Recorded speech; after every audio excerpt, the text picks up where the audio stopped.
There is a complexity of interrelated circumstances that causes individuals to end up incarcerated.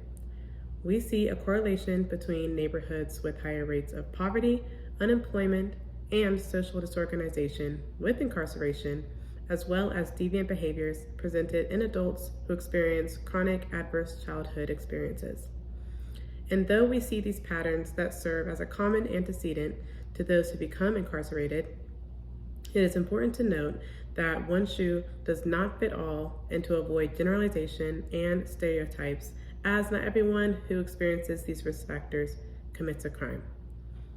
But the question we really want to focus on is, what are we observing that causes inmates to have such a difficult time integrating back into society once they are released from prison? More specifically, and even more importantly, are there any effective methods that we have explored that can encourage smoother transition back into society for these individuals and avoid a cycle of recidivism? Though the prison system is designed to protect society from individuals that pose as a threat to the population's safety, it often neglects to prioritize the rehabilitation necessary for inmates to integrate smoothly back into society. This negligence can look like social isolation within the prison, lack of access to counseling and education, and overall lack of funding for programs such as occupational programs or empathy trainings, which has shown evidence in research suggesting that those who can empathize with others develop healthier relationships, therefore aiding in creating stronger support systems and stability post-incarceration. In this regard, incarcerated individuals are essentially set up for failure as they are released from prison and are lost trying to navigate through society with such strong lack of resources. Citizens who have a record of incarceration already have multiple obstacles that they have to navigate once they return to society. Once you have a criminal record, it can be very difficult to find a job or career that pays enough to support one's essential needs.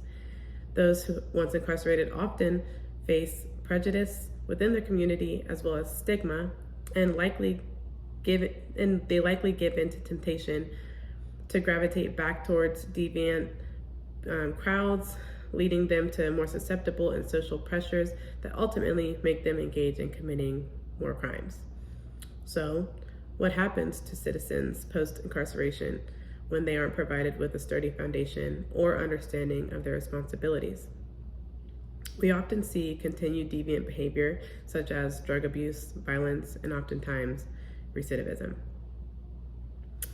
This is where positive psychology comes into play because it is foundational in the structure of effective treatment that will strengthen the rehabilitation within these individuals so that when they return to society, they have much more confidence or a much more confident grip on their path and their purpose.